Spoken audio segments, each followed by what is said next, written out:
succeeded as a business, even if it's only for 1 or 2 years, they've turned something around, and then they're using the ICO as a mechanism for a blockchain-enabled practice. There's a lovely one called Turnio, which I absolutely love. It's an ICO, which is fantastic. And basically, everything so good about these guys. They'd worked together in the ad industry. These guys, you must have them on your show, because they are getting rid of all of the overheads and wastage and scams within the advertising world. Interesting. Which actually takes us back to the media story, because one of the reasons why our media is suffering is because of Google and Facebook and advertising being ripped away from them, but also they're being ripped off because of so much wastage in the supply chain. And they identified, the guys at Turnio identified that the advertising industry has the biggest wastage in the supply chain for virtually any industry on the planet. Wow. And their solution is incredible. Anyway, and I don't work for them, I have to say. I just reviewed them on ICO Bench, and I thought, I love these people, and they're fantastic. Have you spoken to them? Yeah, I have. I've connected with on LinkedIn since I did my review, but they are epic. And one of the founders as well, on his LinkedIn profile says, it's Daniel. He says that he went through a period when he lived in a car for a while, or he was homeless. And he fesses up to that, and he's got out, he's sorted himself out. And I thought, what a fantastic guy. What an inspiration. Yeah, I mean, anybody who says that is public about it is someone worth looking out for, and when they're in the world of a startup, because you know they're not going to give up because they've just gotten themselves out of the car. Completely right, completely right. So red flag and the good things. So the red flag is if these people haven't worked at all together, they're disparate groups. A red flag for me is when you haven't got really strong technical resource. Yes. Because the technical side is what makes it work and makes it sing. And so, CTO is absolutely key. I think they're the most important. Really, really, really very important. Then we talked about roadmaps. And as you said, I think the way I'm feeling is that the more simple the ICO, the better. In other words, the more simple the proposition, the better, because it's got a greater chance of achieving a result, and it means it's very, very focused. I think that's a point I'd say. Now, I'm just trying to think of what.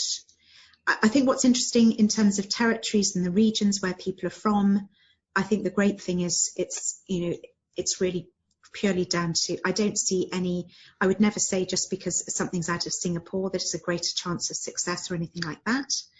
I think a red flag for me is when people keep talking up the price of the token and how it's going to increase in value. Right.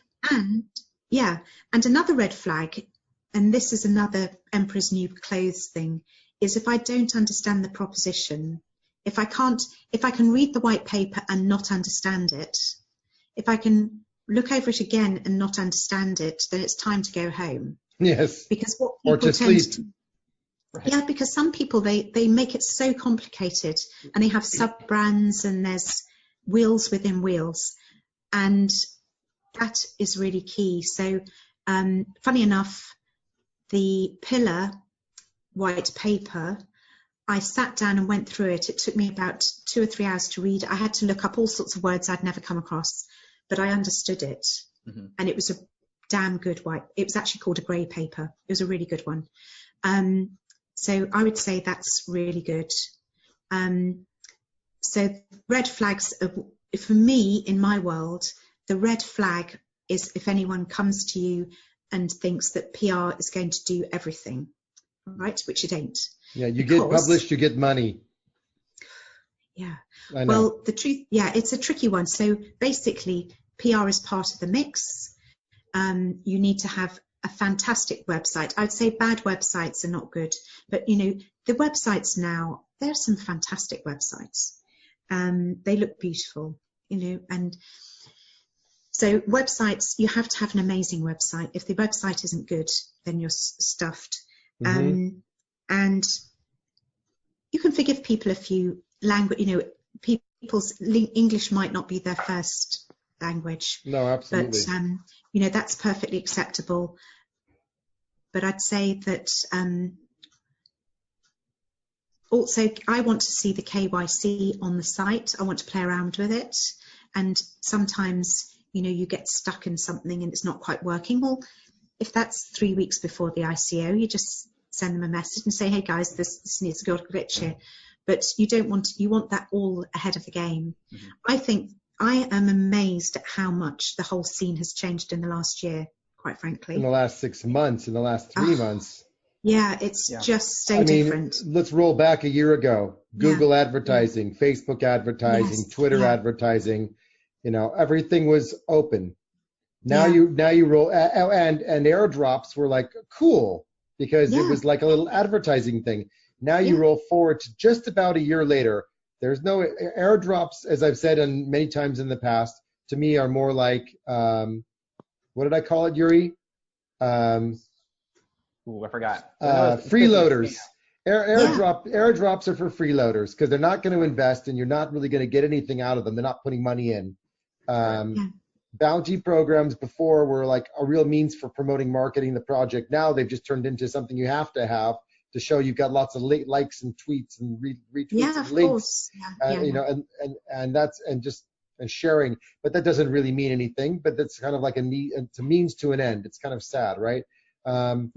You don't really see that you can do any real advertising now, other than true media, which has become more important than ever. And a lot of people try to shortcut that now by doing sponsored ads. Where a year ago, why would you do that? Yeah. You could get coverage. Now you have to work for the coverage. I mean, that's a huge difference. That's why what you do, Tina, for me is why I wanted to get you on here, was for people to realize the challenges and the difficulty of, getting out there and getting your name out is harder now than it's been for ICOs.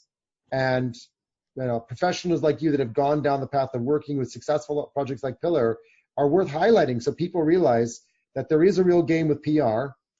Most of the ICOs I talk to think they can do it without PR and discover very quickly that without a budget for PR and without a budget for social influencers, then they're probably spending their money on stuff that's not going to actually generate awareness of the project that actually leads to all the things that your brain goes through that eventually leads 4 or 5 stages later to investment.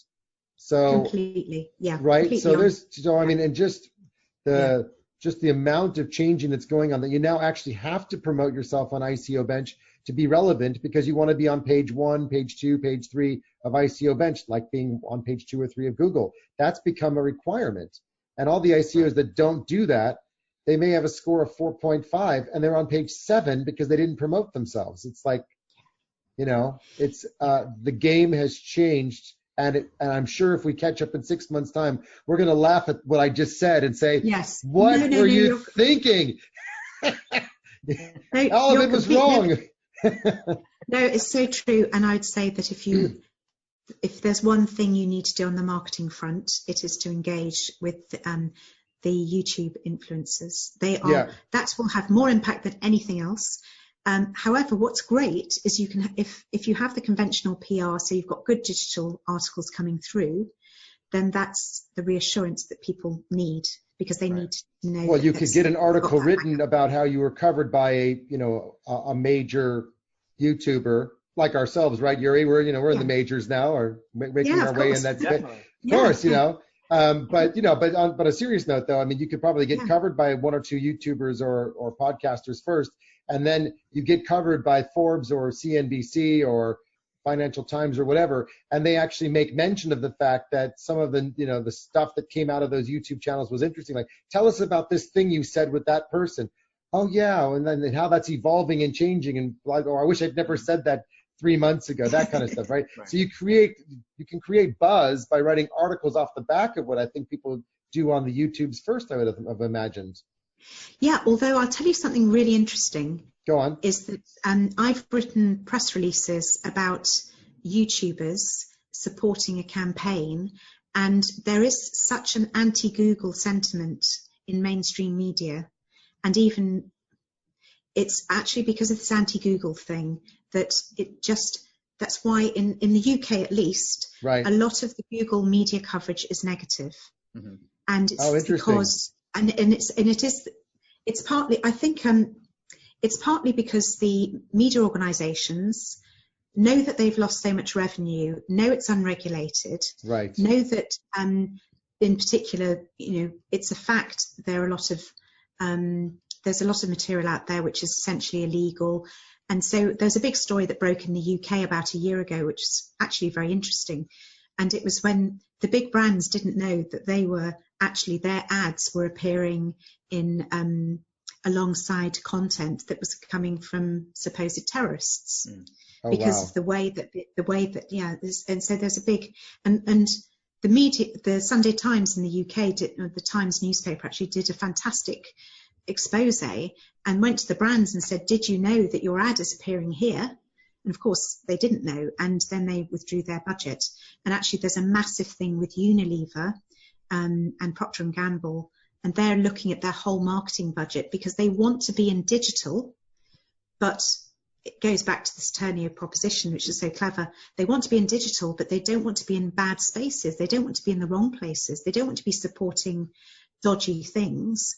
And right. who's policing it? It's unpoliced at the moment. Right. So there's a real opportunity to clean up. So all this is, it is, what you say is so true. And the one thing I'd say in support of bounty campaigns is a bit like the internet startup, when we had affiliate marketers who were going out and making a lot of money. So they were ordinary people who were entrepreneurial, sussing it out and doing well.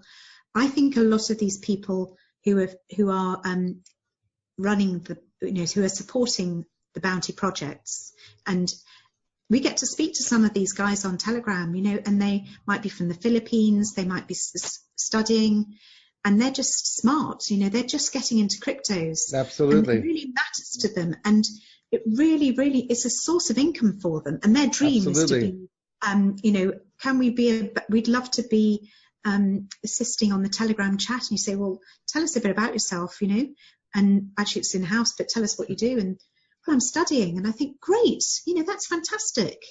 And that's the lovely thing. You get people from all over the world who, let's be honest, are getting some wealth. Mm-hmm. They're creating wealth virtually out of giving their time. And yeah, of course, some of it's spammy and some of it's over the top. But I say good luck, because I like that redistribution of wealth. Yeah. It's actually, to think that there are hundreds of these people who are going to be into cryptos who wouldn't otherwise be. Absolutely. Because they hang around Bitcoin talk. Yeah, absolutely. So Tina, we're kind of reaching the end here. Are there any first off, you haven't told us how to reach you or your company. Do you want to share some details about that? Right. Thank you. That's very kind. So I'm on Twitter, and the handle is at Tina Fotherby. That's my name, at Tina Fotherby. So love to chat on Twitter. I am the only Tina Fotherby on LinkedIn. And I must share one little vision I've got to help spot scams. Wouldn't it be great if LinkedIn had date stamping against the information that people put on it? Oh. That would be a nice thing for Well, they Microsoft. probably do in their database, but they're not exposing it publicly. Yeah, but it's interesting, isn't it? Because you can backtrack. But anyway, that's just another story. And what about your company, like your company URL? Yeah, the company URL is famouspublicity.com.